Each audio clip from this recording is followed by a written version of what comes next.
अब आप आ गए लॉ ऑफ केमिकल कॉम्बिनेशन पे. This is an important part because इस पे क्वेश्चंस भी अच्छे होते हैं. मैं एक दो क्वेश्चन इस पे कराऊंगा क्योंकि this is a very important concept that you are going to learn. Law of chemical combination में आपने थोड़े से करे हुए, थोड़े से नहीं करे हुए. फॉर एग्जाम्पल अगर आपका हो गया law of conservation of mass, law of conservation of mass, तो इसमें क्या है कि जो आपके रिएक्टेंट्स होंगे इनका mass is equal to the product mass. That's all. तो अगर आपका रिएक्टेंट है 18 ग्राम तो आपका प्रोडक्ट भी होएगा 18 ग्राम. अगर आपके रिएक्टेंट्स हैं 40 ग्राम तो आपका प्रोडक्ट भी होएगा 40 ग्राम. ठीक है. That's all that you need to know about law of conservation mass. That the amount of substance in the reactant side is equal to the amount of substance being formed at the product side. ठीक है. अब इस पे questions बहुत बढ़िया बढ़िया बनते हैं. जितना सिंपल लॉ उतने बढ़िया क्वेश्चंस. अब मैं एक क्वेश्चन कराता हूँ जिसमें मुझे बहुत मजा आया था. गिवन है 0.22 ग्राम ऑफ हाइड्रोकार्बन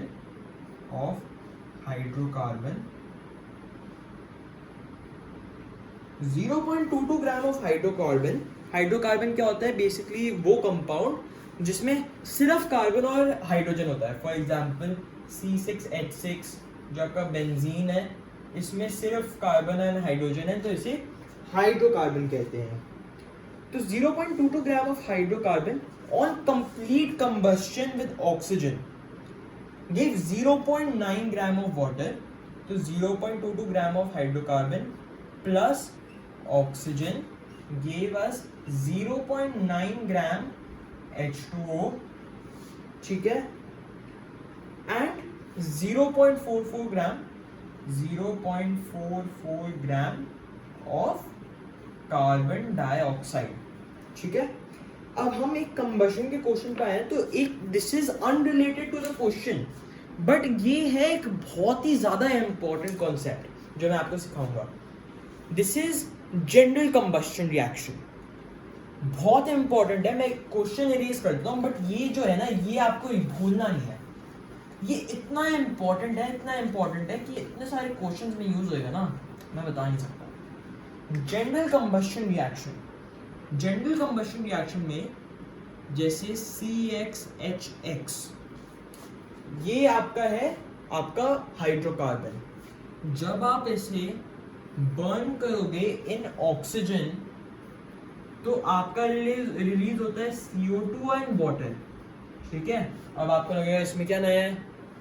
नया ये है कि जनरल कंबशन रिएक्शन के हिसाब से यहाँ पे X CO2 बनेगा, यहाँ पे Y/2H2O बनेगा एंड यहाँ पे X + Y/4O2 बनेगा.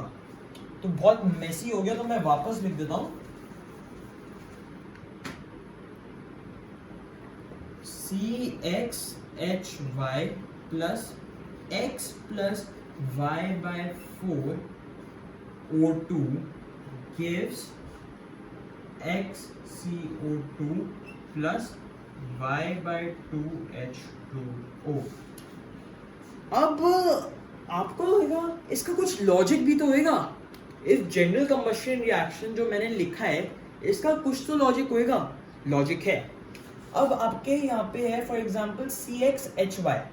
अगर आपके पास है X फॉर एग्जांपल 2 तो यहाँ पे भी 2 होएगा. वाई? क्योंकि अगर आपको बैलेंस आउट करना है. अगर आपके 2 कार्बन हैं, 2 कार्बन के एटम आपके रिएक्ट कर रहे हैं तो आपके 2 कार्बन के एटम ही प्रोड्यूस होंगे. मास can never be created, never be destroyed. अगर आपके पास 2 कार्बन के एटम है यहाँ पे लेफ्ट साइड पे तो आपके पास 2 कार्बन के एटम होंगे on the right side. CO2 में 1 कार्बन का एटम है तो हमें उसे x टाइम्स मल्टीप्लाई करना पड़ेगा to get that number of carbon atoms. ठीक है. तो अगर यहाँ पे 2 है, 2 carbon atoms on the left hand side तो 2 carbon atoms on the right hand side. ठीक है. अब मैंने यहाँ पे आपको समझा दिया X क्यूब है. अब आपको Y/2 भी समझा देता हूँ. अगर आपके पास है y इक्वल्स 6, ठीक है, अगर आपके पास है y इक्वल्स टू 6, तो यहाँ पे आपके पास हो जाएंगे 6 hydrogen atoms. So you will have 6 hydrogen atoms. ठीक है, प्रोडक्ट साइड में H2O बन रहा है. H2O में 2 हाइड्रोजन एटम्स है. H2O में 2 हाइड्रोजन एटम्स है. 2 हाइड्रोजन एटम्स है, तो हमें इसे कितने से मल्टीप्लाई करना पड़ेगा टू गेट 6? हमें इसे 3 से मल्टीप्लाई करना पड़ेगा. 3 into H2 will give us 6 hydrogen atoms.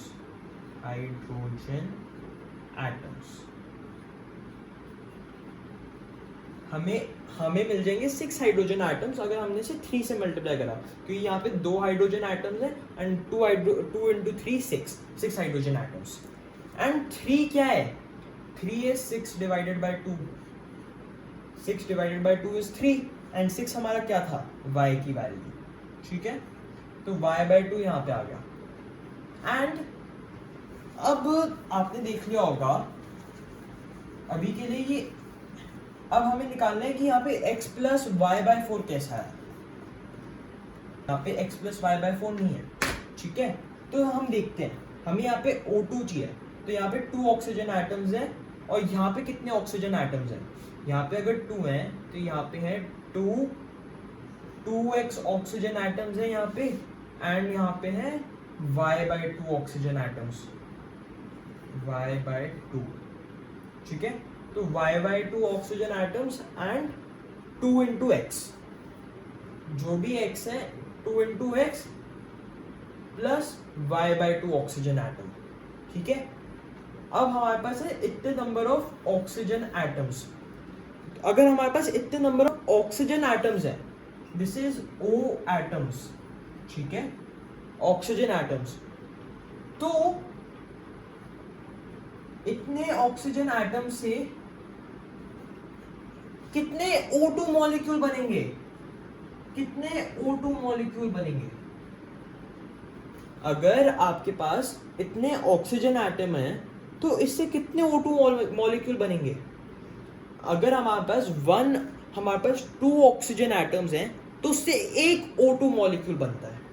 अगर हमारे पास 2 ऑक्सीजन एटम्स हैं, creates 1 O2 मॉलिक्यूल. ठीक है, तो हम क्या करेंगे? डिवाइडेड बाय 2 करेंगे.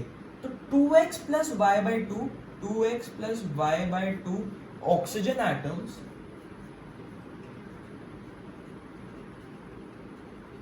creates x plus y/4 O2 molecules. And यहाँ पे x प्लस y/4 आ जाएगा. ठीक है, I hope you get this. अगर नहीं तो एक बार आप रिवाइंड करके देख लो एंड आपको समझ आ जाएगा. Now back to the question. Let's get back to the question.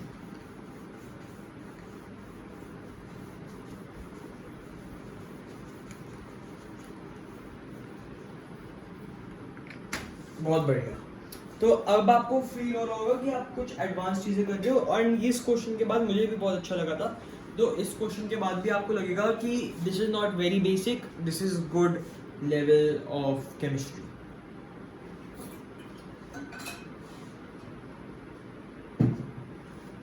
तो आपको गिवन है 0.22 ग्राम हाइड्रोकार्बन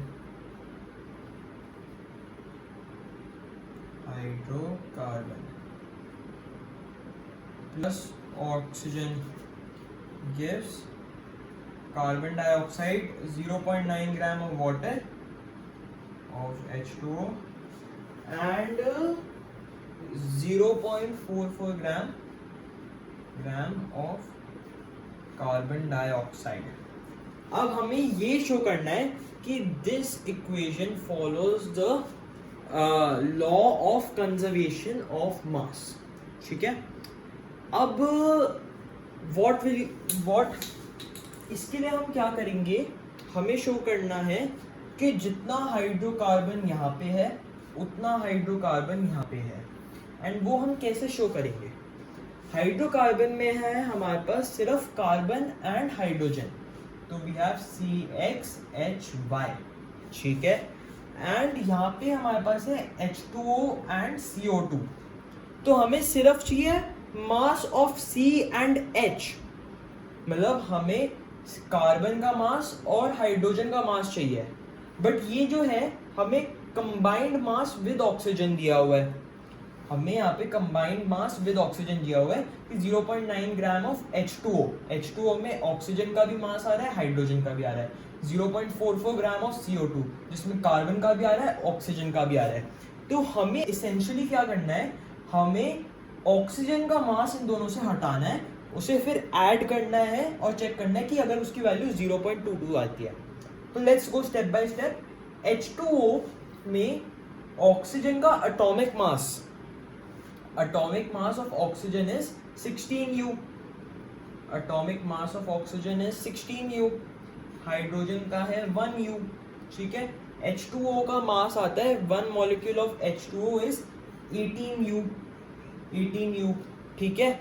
अब हम 18U की जगह 18 ग्राम ले लेते हैं, 18 gram is 1 mole of H2O, ठीक है। अगर आप थोड़े बहुत अवेयर हो इस कॉन्सेप्ट से तो आपको इजी लगेगा, वरना कोई नहीं, हम मोल कॉन्सेप्ट पे आएंगे। अभी के लिए आप 18U की जगह 18 ग्राम ले लो, that is 1 mole of water, ठीक है। 1 mole of water weighs 18 grams, 1 mole of water weighs 18 grams. And इसमें से हाइड्रोजन कितना वे करता है, 2 ग्राम्स, 16 ग्राम ऑक्सीजन है एंड 2 ग्राम है हाइड्रोजन, तो 2/18 into 100 is the percentage of hydrogen in H2O, ठीक है। 2/18 into 100 is the percentage of hydrogen in H2O, ठीक है। अब आप क्या करोगे, ये परसेंटेज है, percentage divided by 100 into 0.9 will give us the grams of hydrogen in 0.9 gram of H2O। हमें अब मिल जाएगा grams of hydrogen in 0.9 gram of H2O। 100 कटा 1 9 1 10, that is equals to 0.1 gram hydrogen। 0.1 gram hydrogen is there in this 0.9 gram of H2O। अब हम निकालते हैं similar way में, हमें जैसे मिल गया 0.1 ग्राम ऑफ हाइड्रोजन, ठीक है, 0.1 ग्राम हाइड्रोजन। सिमिलर वे में हम निकालते हैं grams of carbon in this, तो atomic mass of carbon is 12, atomic mass of oxygen is 16, CO2 का full atomic mass होता है 12 plus 32 that is 44, इसमें कार्बन का होता है 12 into 100 upon 100, क्योंकि ये percentage divided by 100 into 0.44, 44 से 0.44 कटा 1/100 एंड ये होता है 0.12 ग्राम। तो 0.44 ग्राम में 0.12 ग्राम इज कार्बन एंड हमारे पास 0.1 ग्राम ऑफ हाइड्रोजन आ गया। तो 0.10 plus 0.12 gives us 0.22 gram of combined weight of carbon and hydrogen, and हमें given था कि weight of या mass of hydrocarbon is 0.22 gram, ठीक है, बढ़िया।